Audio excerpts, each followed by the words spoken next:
You're listening to Veeam Partner Perspectives with Eric Doherty. Hi, everyone. Welcome to another Partner Perspectives. I'm Eric Doherty, Senior Technical Partner Manager for the Northeast U.S. Today, we're going to talk about Veeam Support. I'm joined by two members of our customer support team, Colin Gardner, Senior Manager of Support Operations in the Americas, and Todd Hudson, Team Leader of Customer Support Generalists in the Americas. Gentlemen, thanks for joining me today. Yeah, nice to be here. Yep, absolutely. Yep, and it was so you guys are in the Columbus office, and which is great. So that's just to give people an idea of where you are. You're in the center of the U.S. basically. I guess it's closer to the center than I am, being in the Pennsylvania area. But you guys are just making it back to the office. I see. One of you is at the office and one of you is at home, which also proves the point that as long as you can get internet and phone, you can do these jobs just about anywhere. But I wanted to talk to you about a few specific things today because I think especially as our products have grown in not only popularity, but in complexity, support's become a very important thing. And in July, we made some changes to how customers engage with our support teams. And with all that change, I'm sure there's some resistance because there always is. Change equals resistance from people. But for those that have not, we'll talk a little bit about that resistance if there was any. I'm curious to hear your thoughts on that. But can you explain what the changes that we made were for the folks that have not had this contact support recently? Yeah, so basically we have this really cool portal where you can submit cases and it knows who you are and it knows what you have license to. And so a lot of people were calling in directly to Veeam, and that's still a core value that you can always just call in.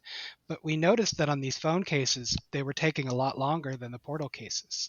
And it makes sense. Like when you call in and we don't know who you are, we have to like spell your email and like get what products you have license to, figure out what the issue is, start the log upload process. And the portal does all of that basically instantly. And so when we noticed that, we started to run some tests and we ran a pilot eventually in Europe to see if we basically made it so that you have to have a case open on the portal first, and then you just type in the case number when you call in. Not only were we saving that time, but we could do more accurate routing to get you right to the direct person and the right specialty department for your product and customer type. So what have you seen happen with that? Because I think it's a great idea because, first off, having a name that's not, last name that's not phonetically spelled. I totally appreciate sure. the not getting your name spelled correctly in the email queue. And then you sit there for 25 minutes waiting for an email that's never coming. So what have you seen as the results of this in the U.S. As far as opening cases, case closures, case efficiencies? Yeah, so the biggest difference is that it just doesn't take nearly as long to get to a person. This is a lot of customers' initial concern when we talk about the change is that they're like, I want to be able to just call in and get to someone right away. And we want that too. And so we've noticed that talk times, not really talk time, but like time to get to engineer, like hold times, have gone down by a lot, like maybe 12 or 13 minutes on average, they've gone down. Most people are waiting around just a minute or two to get to somebody. Whereas if you called during a kind of peak time, in the past, it would be pretty busy. You could take 10 minutes or more, which is something we didn't want. And it seemed like no matter how much staff we threw at it, those talk times kind of remained. And so using the technological automations that the portal offers by just forcing it to, you just open a case there real quick. It could take as little as 30 seconds. And then you call in, give us your case number. It also stopped people from getting to the wrong person, which causes lots of delays, right? They're getting to the wrong department, or they pick an option for a product that is related to their problem, but not the actual issue. Since the portal knows what products you're licensed to and your exact customer type, it can get you exactly to where you need to go right away. It allows us to do kind of advanced routing. That sounds great. Because I think it's an interesting point that you brought up that talking to someone does not necessarily mean you're closer to getting your case resolved. Because I think the people have a tendency to be like, I'm talking to somebody. It's like activity without productivity. Right. So I think that's I think that's a distinction that needs to be made. Todd, and we've also seen, sorry to interrupt. Yeah, we've also seen resolution improvements too. So it's not just time to get to engineer, but these cases are in general resolving faster. We are getting to the solution faster. And part of that is that we're starting the case with a lot more. We're starting with logs, basically already uploaded. We're starting with your description ready to go instead of having you kind of dictate it to us. It's Well, just I've really seen it take quick. 24 hours to get those logs turned around sometimes. So, just looking at case histories myself when I get, look at them for customers and partners. So anything that gets the logs uploaded faster, I think makes the entire case go faster, doesn't it? Yeah, Hmm. absolutely. We're just Yeah. starting with all the information we need. We can laser right in on the problem. Yeah. And Todd, with your team, because it sounds, your team's kind of the frontline group. You get that first level of calls. Um, how are you seeing it? Is it more, um, the support issues are more better spelled out as you get into them, or is it, because there's less feeling out, or is it helping the sanity of your team? Because I know that support is a tough job, and anything that can be done to make it easier is obviously a benefit. So what are you seeing in there? Yeah, absolutely. And to Colin's point, one of the things that I've been telling people as to why we did it is, it helps reduce that first 5 minutes of calls, right? And to your point again of if you have a name that's not easily spelled or an email address that's not, first dot last, it can be really frustrating to call in and someone says, okay, what's your name? What's your phone number? Which account are you with? Who are you calling in about? Are you your service provider? Is this for an end user? Is this for your internal? Uh, what product are you dealing with? Is it a situation that you need somebody else attached, right? So we can eliminate all of that just immediately, and somebody calls in and it just goes directly to the person who owns a case if they're available, even. So you get somebody that not only has read the case, they either have reviewed logs or they know the situation. So if you call in, you're presumably, if everything lines up right, of course, people could be out of the office or something or on lunch, let's say. But if you call in, you're going to get somebody that knows the situation as soon as they pick up the phone. So they already know who you are, they know who's calling, they know what the issue is, and they have probably already looked at it and have a game plan in process. That's a huge point to make, because I think that one of the people's biggest fears when you use an online portal is that it's a black hole. Mm-hmm. Hmm. And Yep. I think that that's, if there's a takeaway we can make from all this, is that this is not a black hole. It's a solid step one. And if people want to wait and have, make, I guess if they still want to make their call online, say call me back at this number and wait for the call back, they can do that. Or if they really, are hair on fire concerned about this, they need to call in, they can do that too. Either way is acceptable, but it's really about making sure that it's not a black hole. Go ahead, Colin. Yeah, the other thing is that, yeah, like you said, you can call in right away after you submit the case. You don't have to wait for us to get back to you. We're happy to do that, but we also have a call you back system. So if there are people who are waiting on hold, when you call in, you could just press a button and it will give you the option to call you back when there's an engineer available. This option is being used a lot less than it used to be because now people are mostly getting to engineers very quickly. But yeah, if you don't want to wait, you got stuff to do, you got a bunch of different hats you're wearing, we get that and we want to try to accommodate for that. Now, Mm-hmm. here's a question for. I'm sorry. Go ahead, Todd. Oh no, I was just agreeing. Like, the, and just circling back again because I really want to hit those numbers. The time it takes to get somebody through to hold is a heck of a lot lower when we already have all this situated in the system. So even to that, we have a callback feature, but typically you're only on hold a minute or two. Now, so on that system, on the callback system, because I like those systems myself for exactly why you said. Mhm. Um, does that system allow you? I guess you could schedule a call through the portal, so you don't have to worry about scheduling a call back at that point. So you Sure, could if you you've could got a always say specific call time. me at 3 p.m. Eastern or something if you wanted to. Yeah, if you're looking for a specific time, you can always put that in your ticket Yeah, and we'll try to find availability for that. But if you want to call in now and then not wait on hold, we can offer that as well. It's yeah. See, Mm-hmm. whatever you that's want to do. terrific. That's terrific. So we've covered how to uh, open that ticket. But I guess the even better thing that we need to talk about is when to open that ticket. Under what parameters should we do that? Because there's, especially being such a channel led and partner led environment, there's that. Is this something that the partner should be helping with? Is it something that a support case should be opened, or should we call the partner first and then if they get stumped, open a case, and then what's that look like? So run me through what it should look like, because I know that I've noticed that when I get involved sometimes in cases, it's things that I feel at times the partner should be helping with first, or Sure. it's because it's either something in an eval of a new part of the product that they're not using yet, or it's completely evaluation license, or the partner's not even aware that support's been called and the partner should be involved. So Yep. run me through what your thoughts are on that, guys. Well, so first of all, as far as technical cases go, um, support is mostly focused on being break fix. If there's an issue, if there's a problem, if there's performance, if there's like something that needs to be solved, that's what we're here to do. And I actually think that there's probably a lot of partner opportunities outside of that too. It's like the support policy is pretty clear that we don't walk you through installs or upgrades, and that best practices and things like that, basically professional services, is not within the purview of support. But I think that's a huge opportunity for partners because there is a desire for some of those managed services or for some of those handholds. And it's like, I think that that is something that partners could use to sell to customers if they want to. As far as who should open the case, I think it's about what the partner's comfortable with, you know?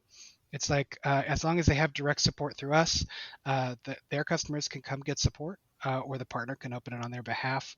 And I know that there's different situations that are appropriate for both of those, and we're kind of set up to do both. So take me through that. You brought up a good point, opening on behalf, and I think that's one of the biggest things that gets missed. That's another tough point that I find myself getting involved. Um, so I've when I people ask me often what I've seen, I'll give you a scenario, and it's probably one you're going to say, "Yeah, I've seen this 1,000 times." Customer has an issue. They call the partner. Partner realizes they need to open a ticket. Hmm. Partner is not affiliated in any way with the customer's account, so they call and they open a ticket. And because they don't own the product, it gets opened as an eval license for whatever product it is they're calling in about, which immediately does what to the severity of that case, Todd? So an eval comes in under the best efforts, right, under the support policy. And jumping off that, I want to immediately 2211, KB 2211. It is the case administrator.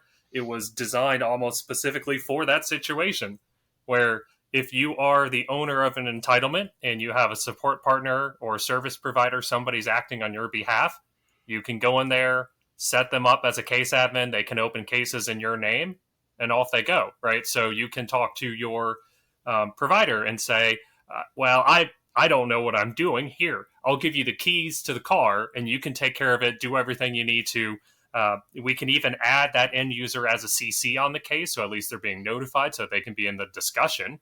But if the support partner or service provider is the one doing all the work, give them case admin rights and they take it from there. Another thing that is possible here is that if you are the selling partner, like you actually are the reseller for this particular customer, you can use KB2836. So veeam.com/KB2836, which is for partner admin. And so what this would give you is the ability to open up cases for your customers through the Pro Partner portal, just to have a kind of single pane of glass to be able to open up cases on their behalf. And once it's approved by the customer, you have the ability to do that. Now, if you aren't the reselling partner, that's fine. You can use the case admin system through KB2211, like Todd was mentioning. But yeah, we have some kind of flexibility there. If you need to be the point of contact on that, we want to try to help you to do that. I also want to mention that evaluation cases, yeah, you don't want to use them if it's not actually eval. If you need access to your licenses, please open a license case. Evaluation cases do have SLAs, and they are similar to basic support cases, but you might be paying for more than that, and we want to make sure you're getting all that you're paying for. Yeah. And support partners for that with resellers. It's all done through Pro Partner. So if you use that natively and you're watching people's renewals anyways, and you're lining up for that, it is a heck of a lot easier to then segue into support cases through the Pro Partner portal. So case admin's all done through my.veeam.com, support partners all done through Pro Partner, whichever one you're using natively. That's the easiest way. That's great. And in the case I know of my partners, they're on Pro Partner all the time, or at least they should be, getting information and taking training and things like that. So that's good to know. And that's really something I'll drive it home again. Pro Partner has just about everything you need, folks. So if you're going there, you're going to find what you need. If you can't find it, you can ask, but 9 times out of 10, we're going to start there. Those are really important things to remember. And Oh, another thing, yeah, go ahead. oh, sorry, I was trying to jump in. So with that, what Colin said is exactly dead on as well. If you do not have access to a license, or you feel like you don't have the right number, you need to know the customer's information, make a licensing case, make a general case. That's my team. That's our domain. There is no requirement to have active support or anything to make one of those cases. All you need is a my.veeam.com account. And you can generate it and say, I'm the provider for this customer. How do I do this scenario that I want to do? And we can walk you through that. Typically, it needs the approval of the end user anyways, so we can add them as a CC and say, hey, this person's trying to open a case in your name. You have to do this for them. And that's easy enough for us to take care of. And that's super handy, because usually that communication of getting three parties together to make something happen is difficult. And one thing I want to note for the case admin piece too is that each customer can't, it's not just one case admin. It's how many again? Basically as many as you can put. There you go. The number is high, yeah. It's high enough that if you have that many, you probably have too many cooks in the kitchen anyway. But that's the point, is that just because, so you could have, maybe you have somebody that has done the work in the past, you can add the other folks. You don't have to remove other people. Or maybe you have somebody that's dealing with it for, your West Coast offices, and somebody's dealing with it for your East Coast offices. They could both be in there to open tickets for you. Mm-hmm. So that's a good thing to keep in mind. And I think we've covered really how to set that up. And that's really an important thing. And it's all about the license admin. And I do my little 1-minute weekly updates. And I covered making sure for companies, and I think the partners have a responsibility here too, as part of like their health check concept. I think it's not really talking about a technical health check, but make sure your licensing admin is up to date. Mm-hmm. Because there are so many places where the licensing admin changes or leaves or doesn't even realize who they are, because they happen to be somebody in purchasing gets assigned the licensing admin because they signed the contract. But clearly they have no idea what what the Veeam licensing admin is and the responsibility that holds. So I think that there's something there for the partners to educate the customers on as well, and what the value of having the right person as that licensing admin is. Yep, you need to be either a license admin, a case admin, or a support partner in order to use paid support. If you're not any of those things, you're not accessing paid support, and you might hit a roadblock at an inconvenient time. So don't open a case when your Exchange server is crashed. You should do it now. That's a good point. The another thing that I've seen, I'm trying to think of how I want to ask this. It's nothing tough, but it's so when they're going back to those situations where they're kind of maybe not necessarily evaluating something, or maybe somebody calls in who doesn't have a partner involved. Maybe they have no partner. They bought from, a big box shop. Somebody CR level where basically they're transacting. They don't have a support arm. And it's not a high priority ticket, a system down kind of ticket, and it's sitting in the queue. I've seen some reports too where they're kind of waiting for either somebody in support to have the time to work them, which again, guys are busy. You're not sitting there looking for pet projects to help customers per se with how do I make this work? And a lot of times it's how do I make this type of storage work with Veeam to do this kind of thing. Mm-hmm. And it's something that the right partner could help with right away. I've seen reports where there's that list of customer tickets. And I know that I've gone through and tried to match them up with some of my partners. Can you talk a little bit about what that looks like and how best we can serve them? Because I know that we're looking at it, or just making sure it's a weird instance because they don't have a partner. Sure. But what can we do to help those folks? Because again, these are also, there's partners out there who be like, I would love to help these folks. The flip side of that, though, is these people that call in with that kind of thing are usually like, I don't want to pay anybody for that help either. Yep, that could be a problem for sure. I mean, when we get a best practices kind of request, we often try to refer them to a VASP. Somebody who's on our list who we've got in their area who can form a relationship with them. We've got a good relationship with our partners and our service providers, and we want to make sure that we're creating those for them as well with the customer. And so, yeah, if you are interested in being a part of that program, I'm sure that there's lots of resources for that. But we use that VASP tracker on Veeam.com all the time to try to get somebody in their area who can help them in their language, who can help them with their specific sort of level of need. So that's a list that's even publicly available. So if somebody needs help, they could go out there and search on that list themselves before they even open that ticket. Mm-hmm. Okay, well, that's good for them to know too, right? Yep, and if you're not a Veeam accredited service partner, it's a great program, and we are using them constantly to help customers find places to get professional services just like that.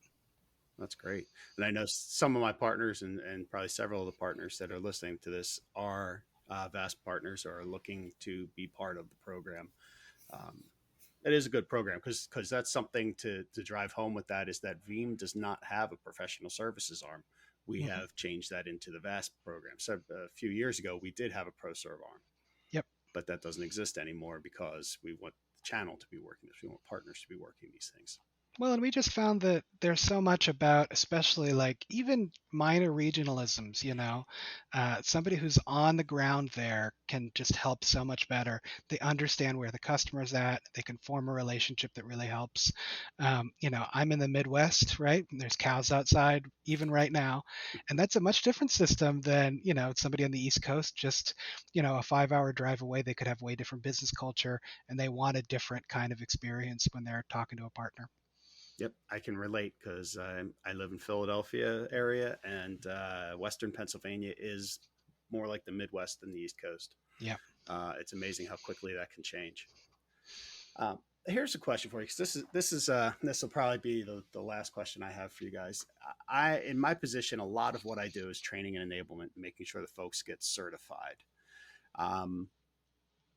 What do you see as in the support group?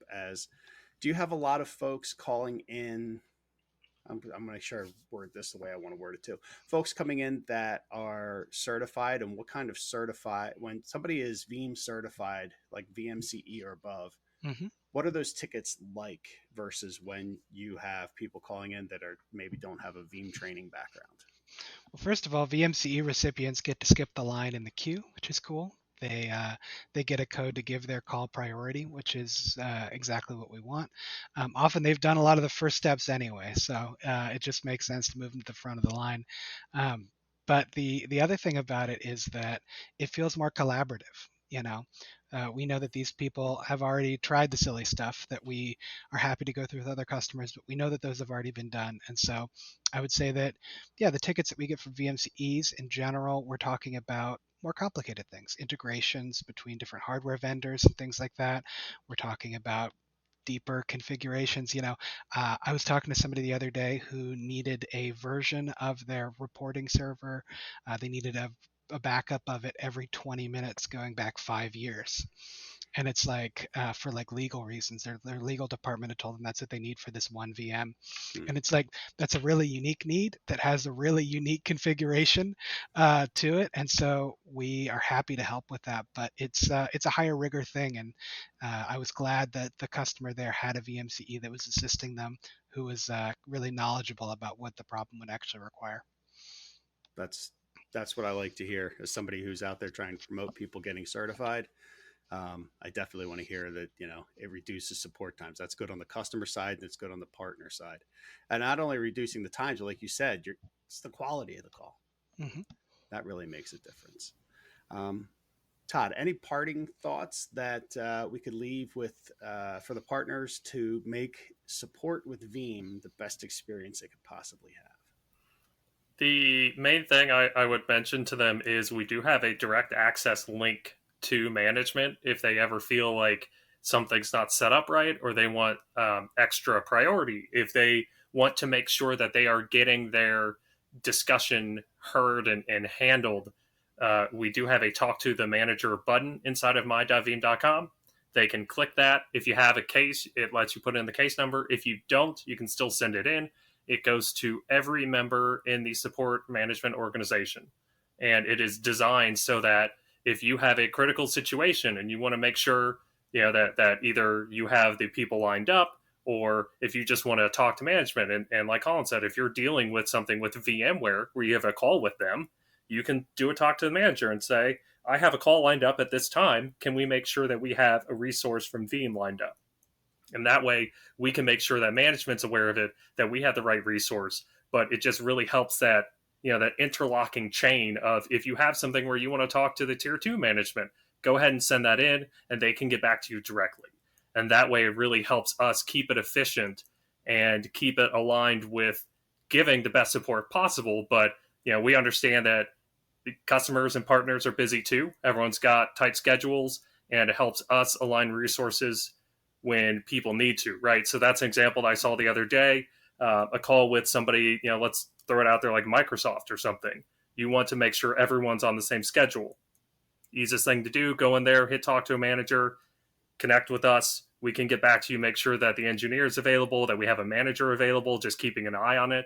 That way schedules are aligned and everything gets done smoothly. Yeah, we understand there's situations that fall outside the norm.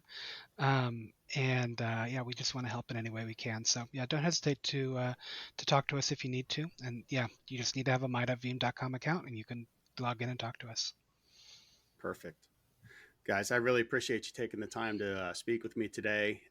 I've learned more about how our support org works, and that's huge. So if I'm learning it, that definitely means that the partners are going to get value from this and have better support experiences. And ultimately, that's what we want. We want everybody to be happy. We know that things don't work perfectly all the time. And when they don't, we want to get them back that way as quick as possible, efficiently as possible, and people to be satisfied with it. So I appreciate you taking the time for that. Absolutely. Yeah, all right. Talk to you soon. Take care, guys. This has been Veeam Partner Perspectives with Eric Doherty. Thank you for listening.